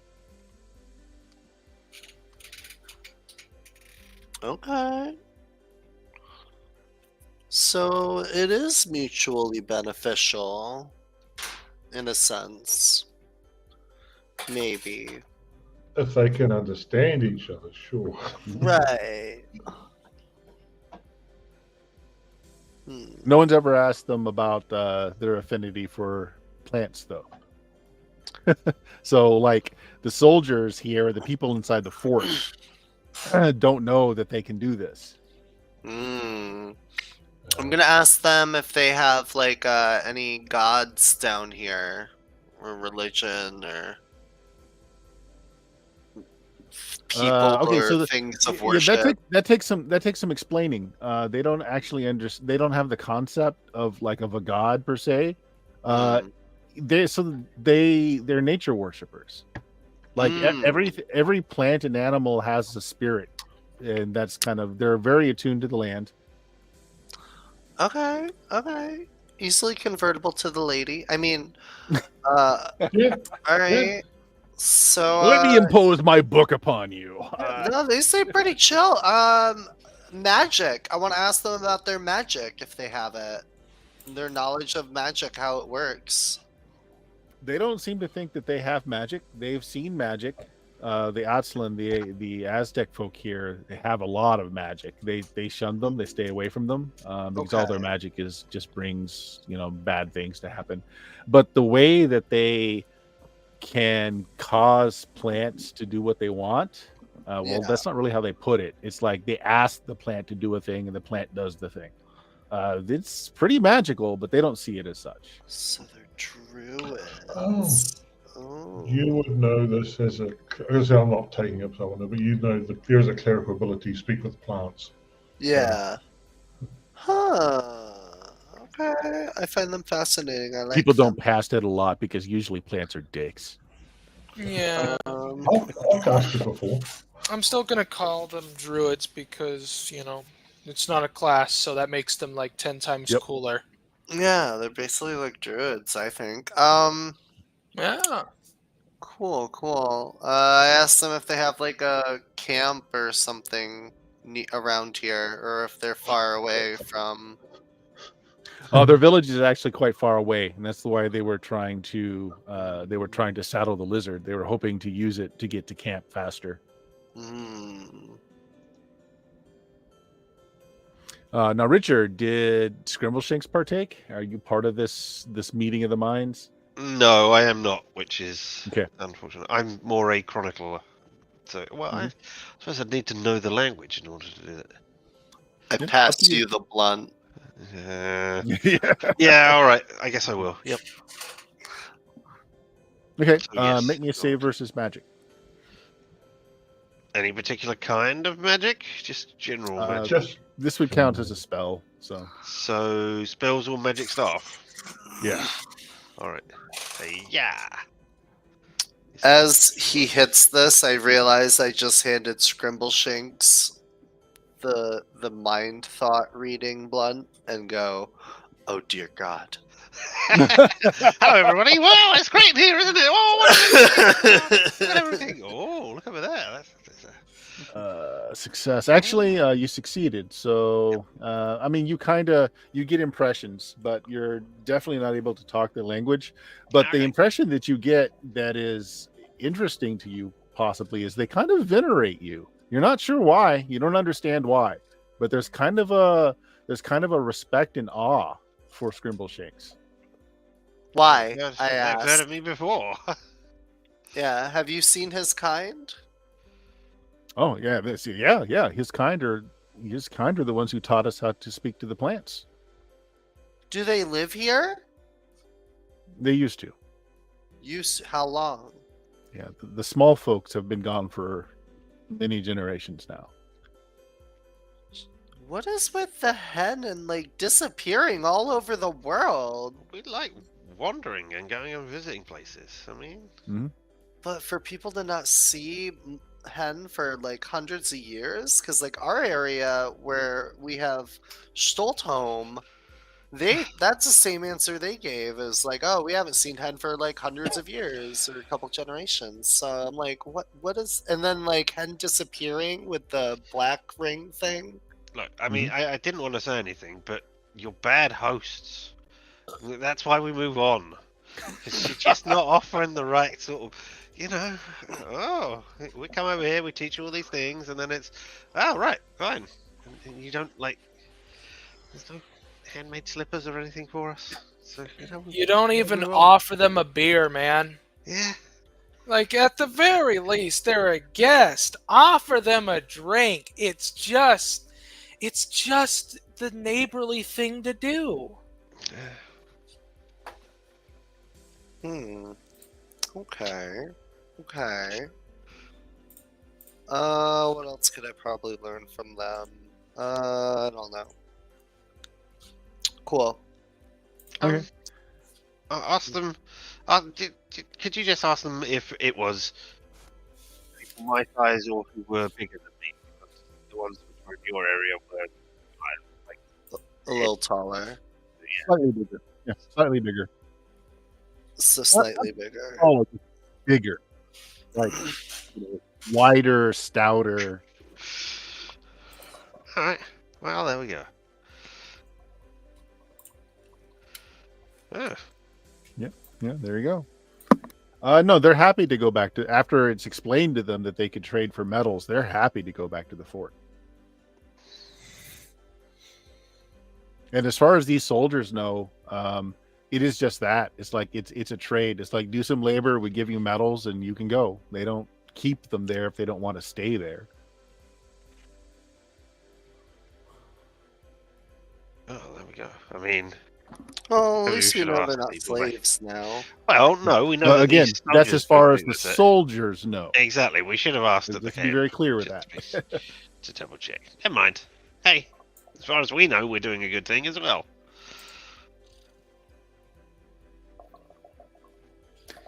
Okay. So hang on. after- Can you ask them just quickly? Is there metal in this land? Does metal exist here? Okay. Have you seen any, or are you so- just getting it from there? They don't understand where metal comes from. So Okay. this is the first time they've seen metal other than no, this first time they've seen metal is from the people in the fort. They've not seen metal before that. Even the Otsland tend to use glass, like obsidian and jade and things like that, instead of metal. Although gold is present, they know gold, but gold is not. It's too soft for a tool. Yeah. I mean, you know where gold comes from, so I can't communicate with you. So, meh. Wait, so you have gold here? Hmm? Well, you find metal in similar areas as gold. Yeah, they just don't understand what it is. Like they don't know what that is good for or how to smelt it. Like when you find iron in nature, it's useless until you've burned out the impurities and shaped it and refined it. I wonder if that's something we could teach them.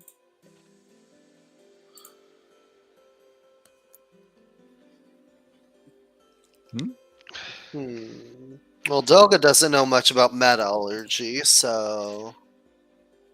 No. So after a bit, eventually your commanding officer comes back around, finds everyone. He's lost the invisibility. This is fine. He's really wants to know where the Nogatai's village is. And then, is a little bit crestfallen to find out that it's a long journey from here. It's like, well, we needed more workers, but I mean, these will do.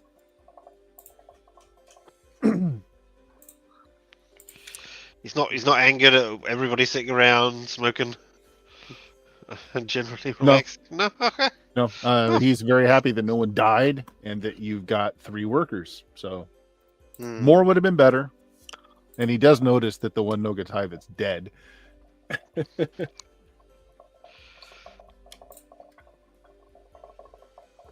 Unreliable magic, man. What you gonna do? Yeah. Yep. If you allow the Nogatai, essentially they just take the body and they put it near the tree and just let the tree have the body, because the body goes back to nature that way.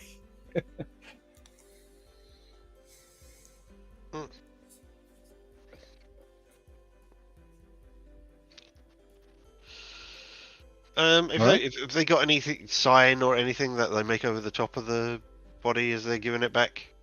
No, not at all. They just chuck it over there. That's fine. I guess if they don't have a religion, that probably wouldn't. Yeah. They also don't seem to have a lot in the way of personal items. I mean, they're essentially just wearing skins and fur, and the spears are. Well, yeah, this is the same thing that Galen will probably notice. The spears seem awfully, you would say, well crafted for a Stone Age society. But then if anyone tells you that they can ask the plant to form the way they want it to, it makes sense to you. Because the boar catching thing that's across the top does look like it just grew out of the side of the branch perfectly in the shape that it was needed. And the tip of this is it's like a flint tip, pointed, broad leaf on the sides. And it like the vines and the wood just kind of grew to hold that tip in.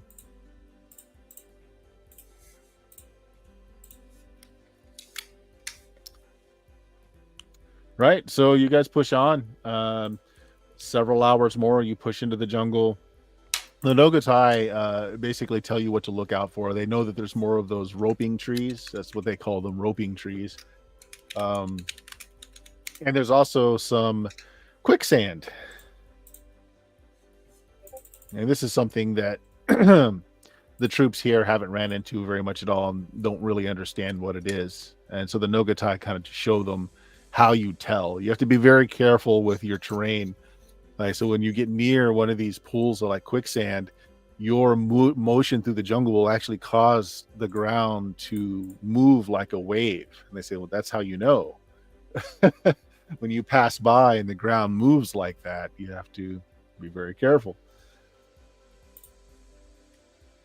So you spend several hours mapping things out. You push out to the south and east further than they had before. At some point, your leader calls it a day, and you start back on the way home after a break where you have some food, have some water. Richard, roll me a d6. So you want to doom the party then? Okay, fine. 6. Everything's fine. Head back. You make it back to barracks. Again, its time is really odd because there's no difference in the sunlight. It stays the same. Although you know it's been a good 12 hours or more since you've been on the move. So the only real barometer you have is that you're tired, you're hungry. As you all get back into the camp, nothing's really changed. There is a little bit of worry going around, as it has been one full cycle since you asked last, and the cleric, the ship hasn't returned. And it should have done. The tipsy tyrant. Well, they said 1 to 2 cycles. It's been 1 cycle, so they're not going to really worry or send anyone up after them for another cycle. Cool. Guys make it back to base just fine. The Nogata are basically taken over to the area where their brethren are to, figure out what it is that the people here need them to do in exchange for metals. They go off. You guys are put back into your barracks. It's a successful day. More of the native foods are brought out, and you've got 1 cycle of rest before we go out again tomorrow.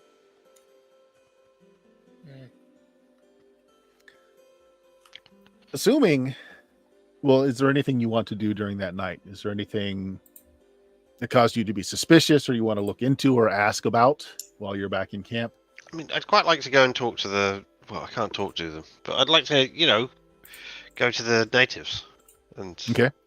Anybody else interested in going to the natives and finding out? I mean, it will involve smoking more weed to talk to them, so... Me.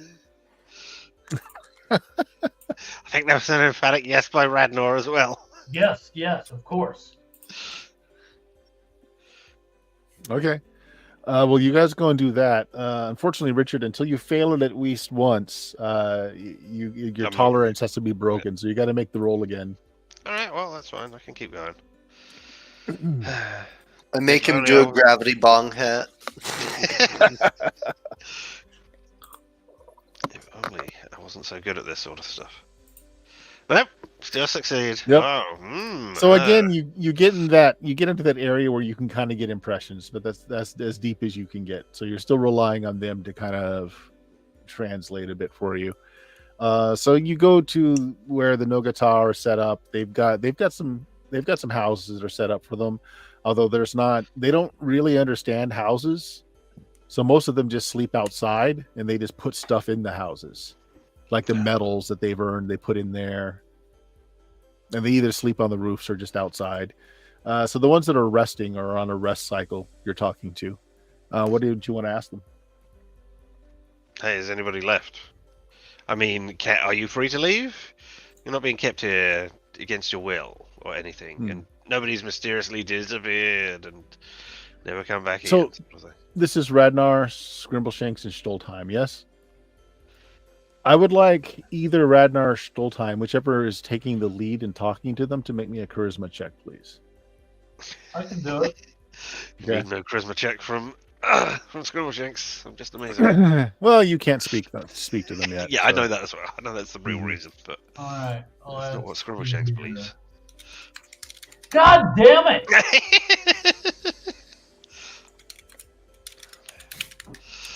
I cannot pass a saving throw to save my life. Okay. This game. So they tell you that they're free to leave, but you also get the impression that, well, also because you're kind of in the space where you're sharing thoughts too, there's more to it than that. But they answered your question directly. They are free to leave. I have a question. So he took the lead in the roll, but does my dilettante skill give him a +1? Because I'm involved with the +1 convo. have helped? It would have +1 would have helped. Yeah, I'd make it a crit. Okay. Yeah. Sure. Yeah. So yeah, you're kind of smoothing the way for them. Yes, they are free to go. Everyone here inside the fort, they trade their labor for metals, and they're fine to do it. However, They also know that many of their brethren have left this place and have not returned. They call them the sky ships. Okay. Wait, when you say do you mean the things that the airships, or do you mean the ones which go up? They point to one of the airships. Right. Okay. Good. So they're not taking them up to the surface.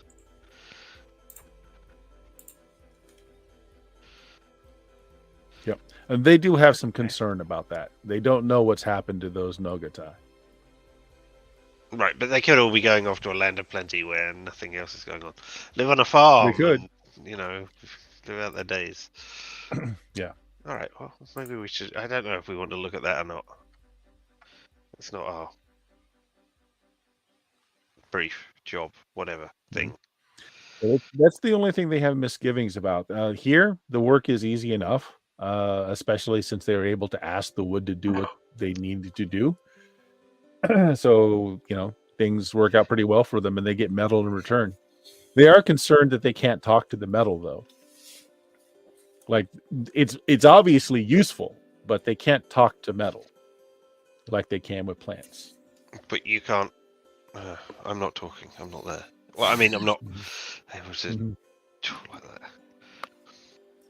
Right. So, can you cause plants to grow quickly? No. If you talk to them, can if the encourage their plant's growth? capable of growing quickly, yes, but only if it's Right. we But don't. only if they can do that. Yeah, okay. they can't impart the plant anything more than it can already do. Right. Okay. Because we're going to run out of this space weed at some point, so it might have been a good idea to, plant some space weed here and cause it to. Well, maybe I don't know. And they can't grow any.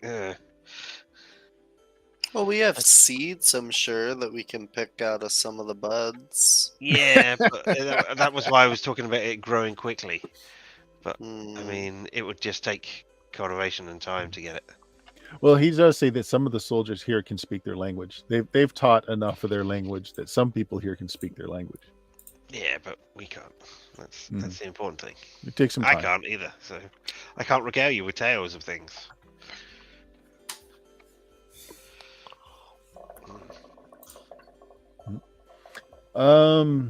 Let's see. You made a crit with Stoltheim's help. Yes. So I'm going to give you one more piece of information here. They can talk to gold. What?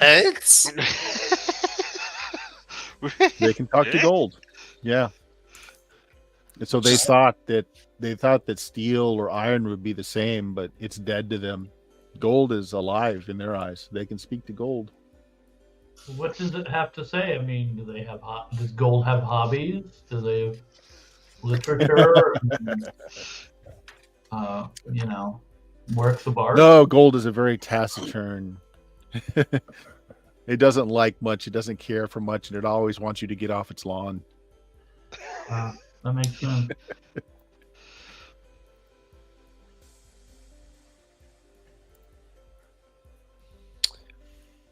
That's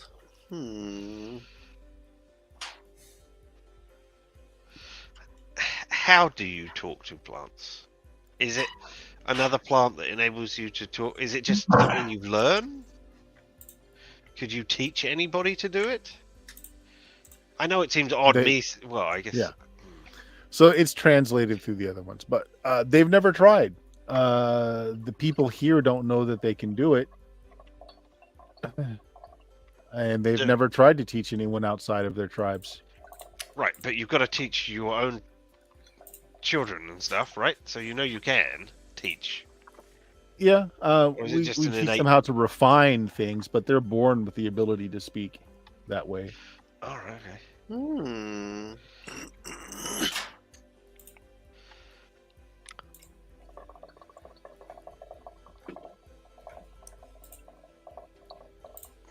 don't know. Yep. And it's a subtle thing because they can't cause a plant that's not able to accelerate its growth to grow any faster. So it's basically just asking a plant to grow in a special way to perform, to create clothing or weaponry or even homes for them. But it takes a lot of patience because it grows as fast as the plant can grow. Right.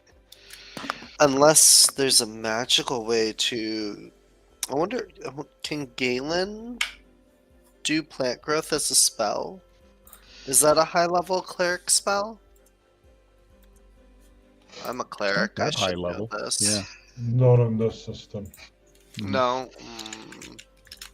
There is growth. There is things to do this sort of thing. Growth of plants is a 4th level magic spell. Yep. Wow. Only Oh, a someone magic with 4th level spell? magic. Yeah. Magic user That's spell. a- Yeah. Oh, I That's can a- cast that. If you Find it, you have to Yeah. find the spell. you don't Yeah. have it. Okay, so you spend some time with Nogata here. Yeah. They're not slaves. They don't find the work to be particularly hard. Mostly, what they're doing is upkeeping the wooden palisade, and they just ask the wood to grow tighter together and to be stronger on on the outside, and so as far as the soldiers here know, it's something that they're doing to make the palisades better. They don't know that they just ask the wood to do it. Sorry, is it dead? And you're talking to dead wood? Because it's chopped down, right? Or is it not? It is, but it's not at the same time. They've asked it. Well, okay, so here's the thing. The wood was hewn down by the soldiers, but they were able to cause the wood to grow roots into the ground. So they're not anymore. They're living now. But that doesn't happen with regular trees, so far as I know. Yeah. It is a aspect of the trees here. Huh? Yeah. If you don't fire them, if you don't expose them to fire, they can still root out if you put them in soil after being cut down.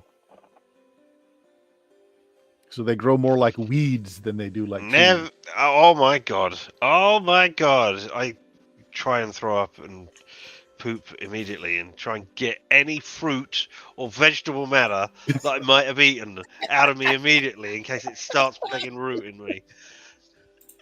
Master, respected mouse, please, Randall, cast it on me, Okay, if you want me to. please.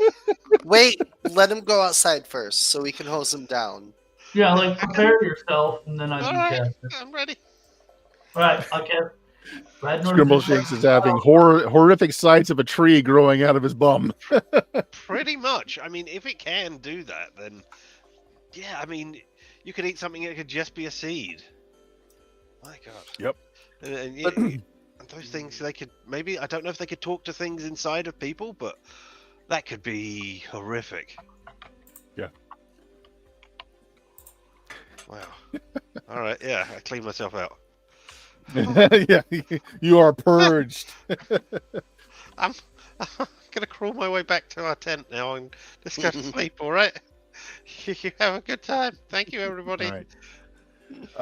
So that ends that. Is there anything else you wanted to do over your sleep cycle or your rest cycle? I don't think so. Okay. So I'm going to set us up for the next session then, since we're at time. Next day, again, your officer brings you a meal out. This time, the various local foods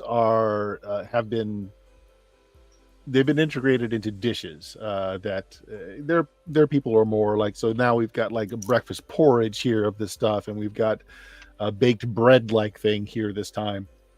Still native goods, just done in their own culinary way.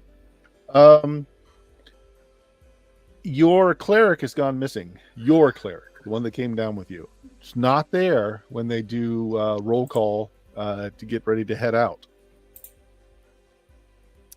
And when they go through the camp to see if maybe, he just fell asleep somewhere else, if he was carousing, because they know that there's alcohol here, even though there's not supposed to be. A search of the camp is he's not here. Also, 4 of the gnome engineers are missing too. Oh. Yep. So we'll end it there. Got a cleric gone missing, 4 gnome engineers missing as well. Oops. All right. So that ends the first 3 cycles down here. You guys were asked to stay at least a week by your contact to see, what you can find out. So far, no signs of a new god down here, but you haven't been able to talk to the cleric of the army yet. The natives don't apparently have a god; they just worship nature. So I think we should And apparently, the hen got around. The halflings got around. All right, You so can get what we on did all there. small spaces. So yeah, what do you expect? All right, so Jameis, what do you got going on? Tell us about your blog. Yeah, I've got a blog. Just recently nearly finished playing Far Cry 6. I'll actually have some time free to actually get back to watching movies. Although there's not, I spam myself through a lot of really bad movies just trying to find some good ones to talk about. There's a lot of bad movies out there. Unsurprising to some. Richard, you streaming after this? Not for a while, but yes, I will be. And speaking of things that James watches that has done badly, why, there's me right here, where I play video games badly on my Twitch channel at LMTDTMFFR, or say it with me now, limited time Time offer. offer. No vowels. Very good. Bill, actually, I meant to ask you. So your Triceratops won't be able to make another save for weeks. Did you bring him back? Hell yeah, I did. All right. So you have a Triceratops. They never thought about trying to domesticate the local dinosaurs, but think this is a great idea. Why would they never think of that? Okay. You doing anything for the Frog Gods, Bill? Yeah, started my Cult of the Thunder Kingdoms campaign. That's going fairly well. There's definitely room for folks to jump in. Finish the first adventure in the series this past Wednesday. Next game will be not this Wednesday, but the following Wednesday. So if you're interested, get in touch and I'll get you in the game. Cool. Constantine, anything from you? I'll take that as a no. If you found us, you know where we are, but check What about out Dion? Dion needs things. Oh yeah, Dion does need things. Let's do Dion. Dion, what do you got going on? Hi, I'm Dion. When I'm not playing TTRPGs with all my super cool, awesome friends like you guys, especially Richard, you can find me at my channel, Substances Used, where I play retro JRPGs and all sorts of stuff. During the week, we're playing through Sayuki Journey West, a tactical RPG on the PS1. Following the ancient Chinese legends of Son Goku and stuff like that.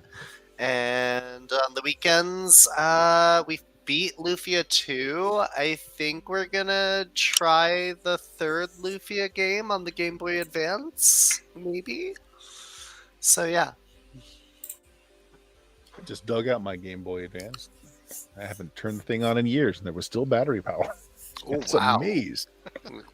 As I was saying, if you found us, you know where we are, but go to the podcast at BlueMagicBlumagik.com. There's too many years I care to think about of podcasts on there, of us other playing more silly games, lots of silly games, years and years and years of silly games. Yeah, so that's it for us tonight. Say goodbye, everybody. Goodbye, everybody.